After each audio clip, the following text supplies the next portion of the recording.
네, 이번 시간에는요, 2부로 주요 대학의 수시 전형의 요강과 그 요강 안에 나와 있는 전형 유형별로 대학별로 어떻게 좀 지원을 좀 염두에 둬야 될지에 대해서 발표된 입시 요강의 내용을 조금 기준으로 좀 분석해보는 시간을 갖도록 하겠습니다. 말씀드리기 전에요, 저희가 대부분 가지고 있는 전형, 특히 이제 수시 모집에서는 많은 것을 목표 대학과 또는 전형 유형과 이걸 다 준비를 일찍서부터 해왔을 거예요. 우리 수험생뿐만 아니라 뭐 부모님이나 또는 같이 이제 상담했던 선생님들께서 다 맞춰 오셨기 때문에 뭐 굳이 여기서 뭐 그냥 흔들어서 다시 재편하자 이런 얘기는 아니고요. 제가 말씀드리는 대학별로 뭐 요강이든 아니면 그 전형 유형이든 간에 이 특징적인 것들을 한 번만 더 점검을 해보고 틀리지 않았구나, 이대로 가도 되겠구나, 아니면 이 정도는 다시 한번 점검을 한번 해봐야 되겠구나 정도로 한번 고민을 한번 해보시면 좋을 것 같습니다. 먼저요, 대입 전형의 기본 사항 및 요강에 대한 요약을 좀 말씀드리려고 하는데요. 다 알고 계신 내용입니다. 심지어 아마 고등학교 1학년 때부터 많이 들어왔던 내용들이라서 간략하게 좀 정리를 해볼 텐데요. 수시 모집은 학생부 위주로 뽑는 학생부 교과 전형하고 학생부 종합 전형이 있습니다. 그렇죠? 준비를 아마 해오셨을 것 같은데 어디에 중점을 두고 계신 거예요? 교과예요? 아니면 종합이에요? 이런 구분이 좀 필요할 것 같고요. 지금쯤 오게 되면 우리 학생들 중에서 수시는 도저히 학생부 위주로는 안 된다, 나는 논술을 준비해야 되겠다, 대학별 고사가 나에게 적절한 거야, 아니면 대학별 고사로 수시를 지원하지 않으면 안 돼, 뭐 이런 정도의 기준을 가지고 있을 거예요. 그래서 수시 모집에 내가 어느 정도 대학학과에 갈 수 있을지를 좀 염두에 두되 전형 유형별로는 또 어떻게 내가 좀 목표를 해야 될지를 좀 보시면 좋을 것 같고요.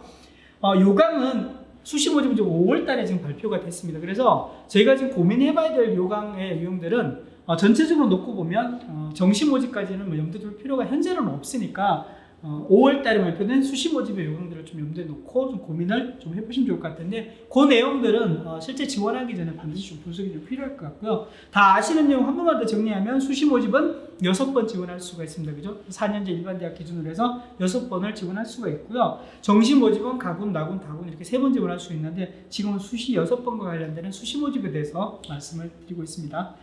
자, 대입의 전형 일정을 보시면 코로나19의 영향으로 전체적인 입시 일정이 한 2주 정도 지금 수면되어 있죠. 그래서 수능 시험도 12월 3일이고요. 수시 모집 원서 접수는 9월 23일에서부터 원서 접수를 한다는 점을 좀 염두에 두시면 좋겠고요. 그 이후 일정들은 뭐 지금 여기서 구체적으로 말씀은 안 드리겠습니다만 여기 표 보시는 대로 일정은 나름대로 좀 잘 정리를 해 두시는 게 중요하고요.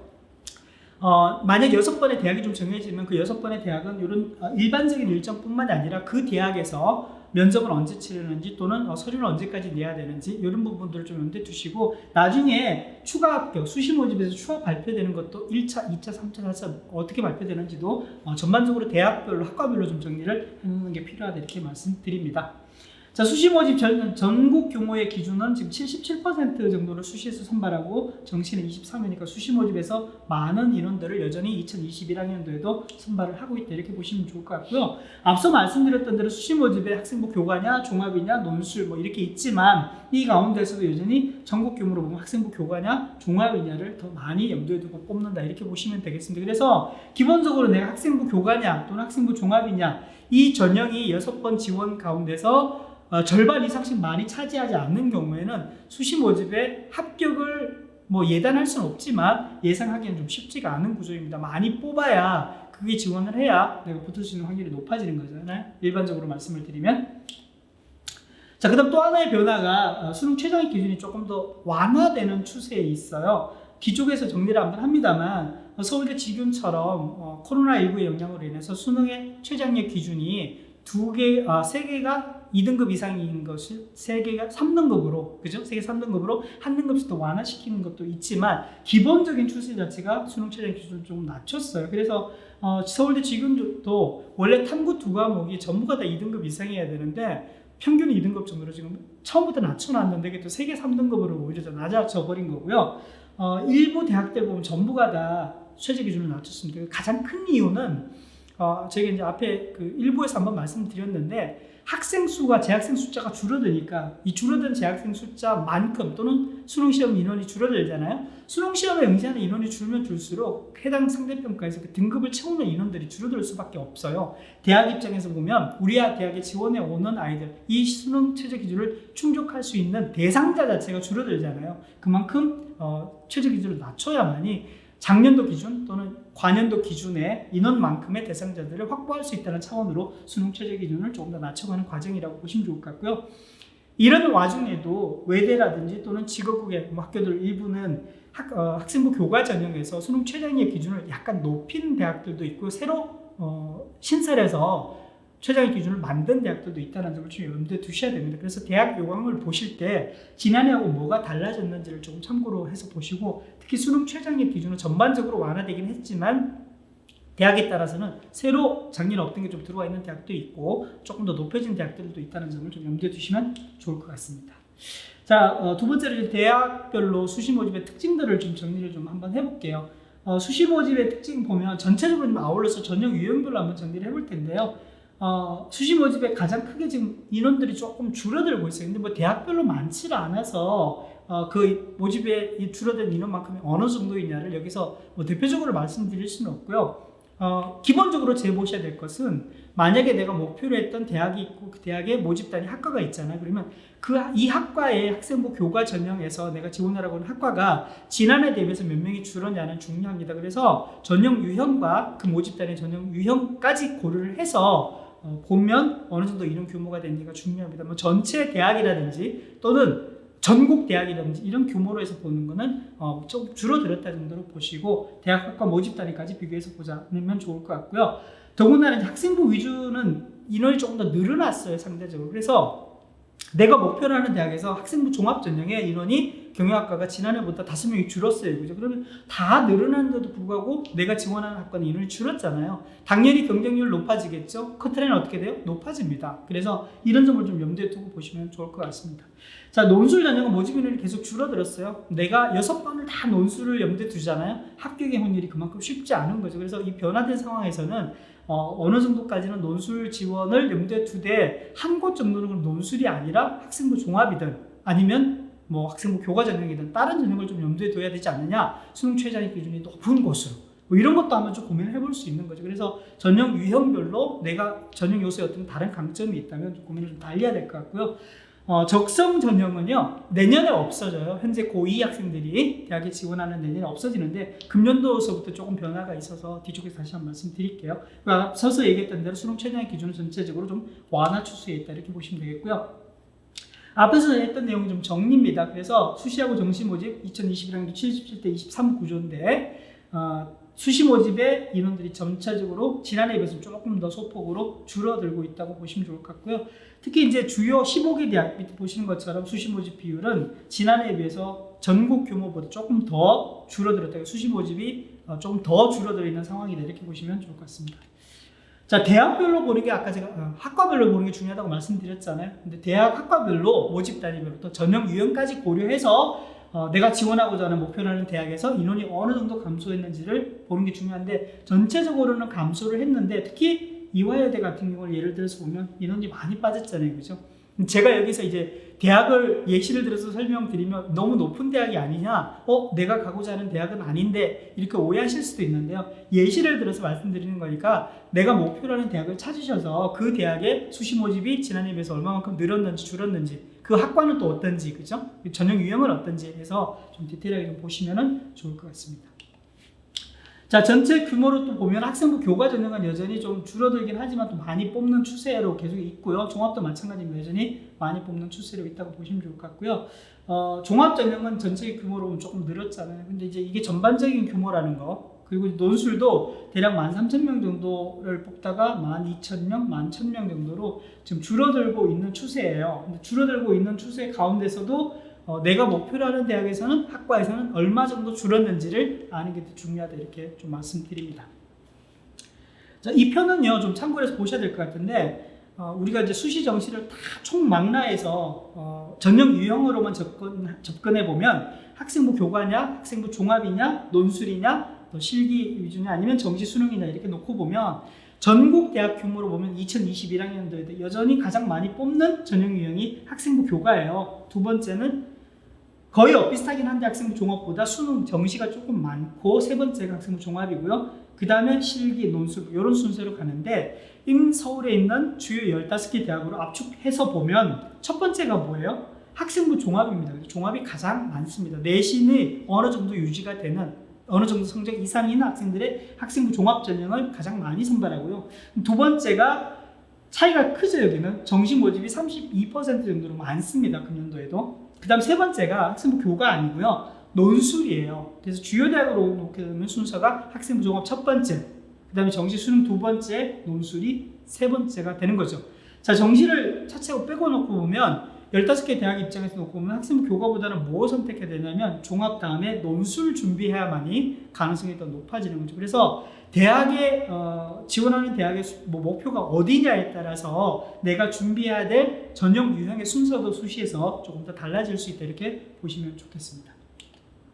자, 여전히 정시 모집보다는 수시 모집보다는 학생부 종합 전형에서 주요 대학에서 많이 선발한다고 보시면 좋겠습니다. 근데 실제 결과도 그렇죠. 서울대는 77% 가까이 2021학년도 현재 지금 선발하고요. 다른 대학들도 보면 대부분 다 40% 이상 선발을 합니다. 40% 가까이 선발을 하기 때문에 종합 전형의 크기라고 그래야 되죠. 선발 비중 자체가 상당히 높다, 이렇게 보시면 틀림없을 것 같습니다.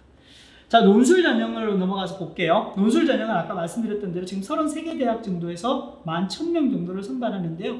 한 가지 특징은 인원은 자꾸 줄여가는데 논술을 반영하는 비율, 주로 이제 논술 전형에서 수능 최저학력 기준을 끼고 있는데 논술 플러스 학생부인데요. 논술의 반영 비율 자체가 많이 좀 늘어나고 있습니다. 그래서 연세대 미래 캠퍼스가 100% 가까이 논술로 뽑고요. 전부 다 100%, 70에서 100으로, 그러니까 논술만 가지고 뽑는 겁니다, 금년에. 그 다음 홍익대도 보면 90%로, 지난해 60%에서 90%로 논술 반영 비율이 30% 정도 증가했다고 보시면 됩니다. 그래서 논술 전형이니만큼 논술 성적이 우수한 아이들을 뽑자, 뭐 이런 전형으로 기준이 좀 바뀌어져 간다, 이렇게 보시면 좋을 것 같고요.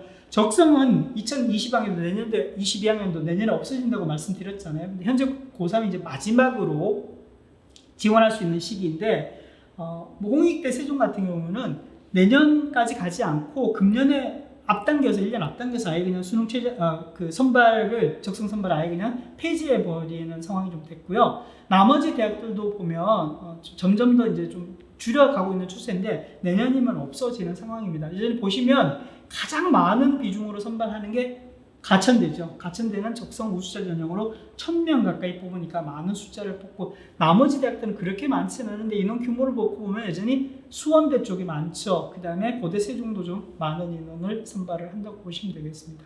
그리고 인서울 안에서 놓고 보면 삼육대가 있고요. 여기 보시면 한성대까지 적성 우수자로 선발을 한다고 보시면 되겠습니다. 네, 세 번째로 이제 그 수시 모집의 전형 유형별로 좀 구체적인 분석을 좀 해서 말씀을 드리도록 하겠습니다. 자, 앞에서 얘기했던 정리라고 보시면 됩니다. 자, 수시 모집에서 우리가 얘기했던 첫 번째, 뭘 들 수 있을까요? 네, 학생부 교과 전형이죠. 학생부 교과 전형은 보시면 내신입니다, 그야말로. 그래서 내신 성적이 어느 정도이면 어느 대학을 갈 수 있다는 게 거의 뭐 회자되는 얘기만큼, 예를 들면 국어, 수학, 영어, 사회, 교과, 인문계열입니다. 1점 몇 등급 정도이다면 서울의 상위권에 어느 정도 대학을 갈 수 있다 정도로 예측할 수 있고요. 실제 대학에서 나온 결과를 결부시켜 보더라도 된다 안 된다 이걸 가릴 수 있는 거죠. 그래서 대략적으로 여기 보시는 것처럼 인문계열은 국수영사, 자연계열은 국수영과를 봐서 이런 정도 대학을 염두에 두시면 되는데, 아까 말씀드렸던 대로 대학의 뭐 입시 결과 자체가 다 나오기 때문에 결과를 보고 모집 단위, 그 다음에 학생부 교과 전형의 전형 유형까지 판단을 해서 보시면 되겠고요. 다만 수능 최저학력 기준을 반영하는 대학들이 일부 있습니다. 근데 예시를 들어놨는데 보면 수능 최저학력 기준을 반영하는 대학 경우에는 학생부 교과 성적이 내신이 중요함에도 불구하고 일정 정도의 수능 최저학력 기준이 뒷받침이 되지 않으면 아무리 내신이 좋아도 합격을 할 수 없는 거죠. 그래서 수능 최저학력 기준 충족이 중요하다고 보시면 될 것 같고요. 또 하나는 이게 교과 전형이에요. 그러면 내신만 반영해야 되잖아요. 수능 최저학력 기준 좋아. 그까지는 내가 참을게.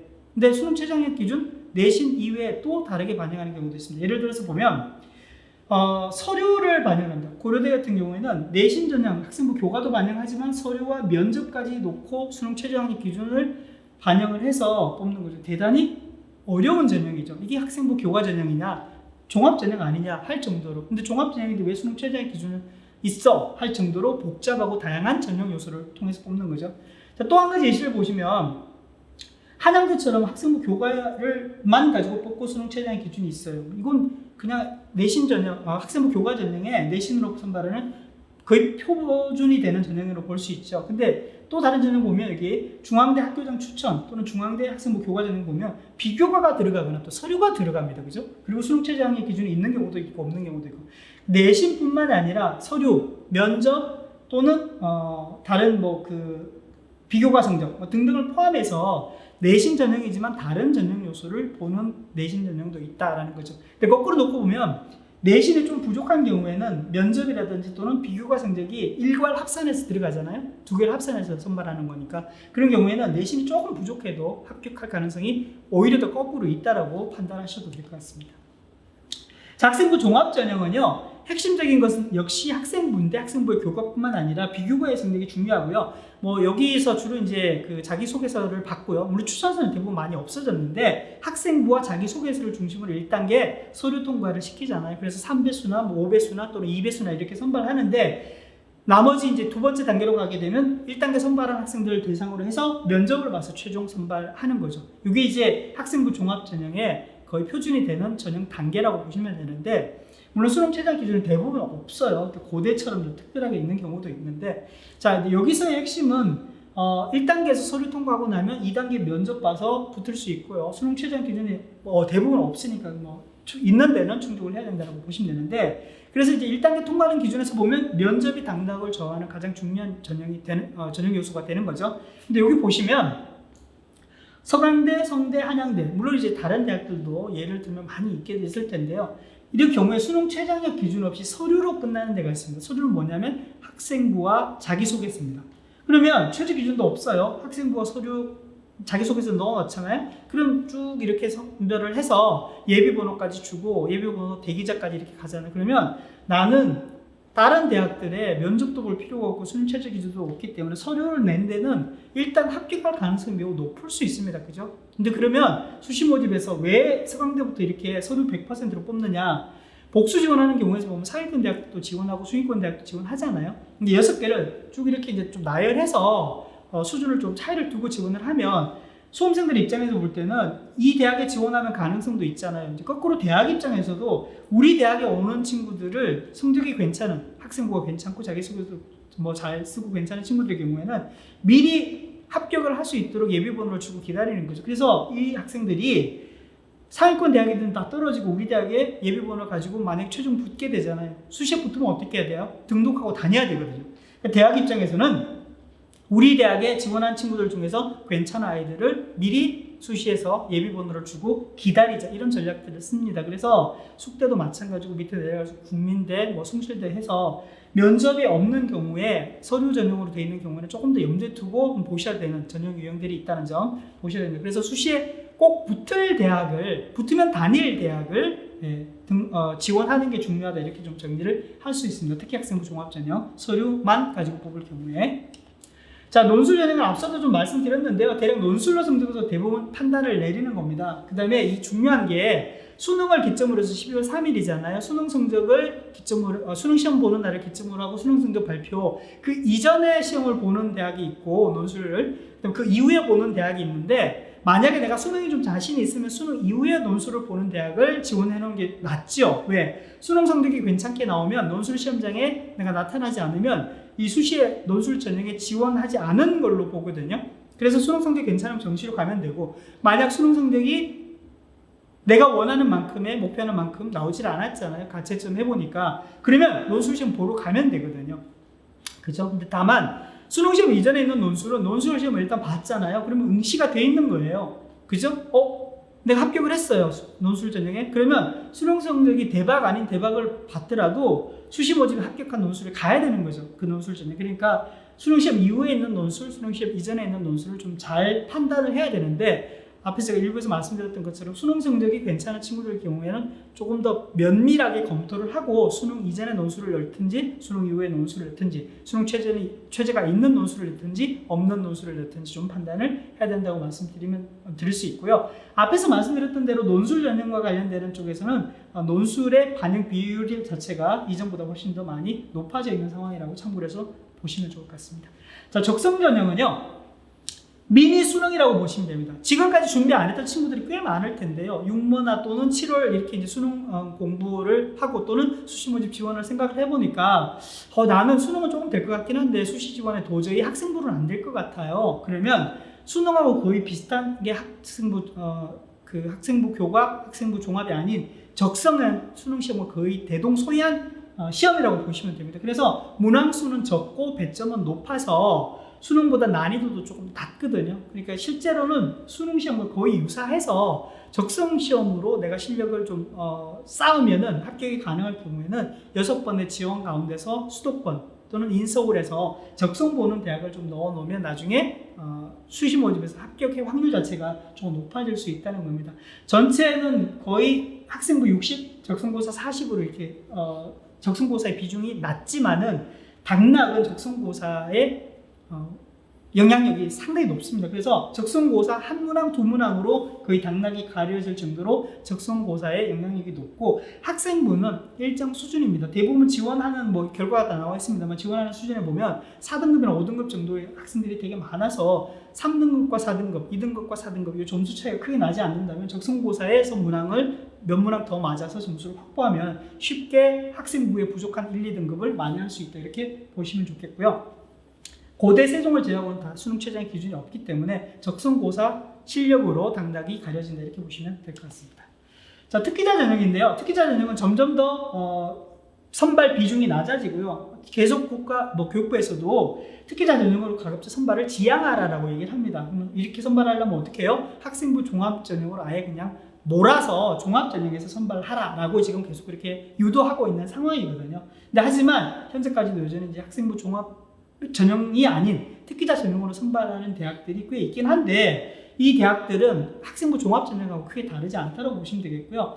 예를 들어서 지금 보시는 것처럼 여기 이제 소프트웨어 특기자 전형, 지금 AI 시대니 아니면 제4차 산업혁명에 관련해서 소프트웨어 쪽이 좀 많이 강화되고 있고 특성화 학과로 육성하는 대학들이 꽤 많잖아요. 근데 이 선발 인원들은 그렇게 많지 않지만 전형 방법은 학생부 종합 전형하고 거의 대동소이합니다. 그래서 자연계열 쪽에 특히 이제 소프트웨어 쪽이라든지 미래의 어떤 자연계열 쪽에 관심이 있는 친구들은 특기자 전형처럼 특성화 학과들을 좀 염두에 두고 지원하는 것은 괜찮다고 좀 생각이 들긴 하는데 전반적인 특기자 전형은 인원이 적기 때문에 학생부 종합 전형을 먼저 염두에 두고 내가 특기자 전형으로 지원하면 얼마만큼 이점이 있는지를 좀 판단하시고 난 다음에 지원을 하시면 좋을 것 같습니다.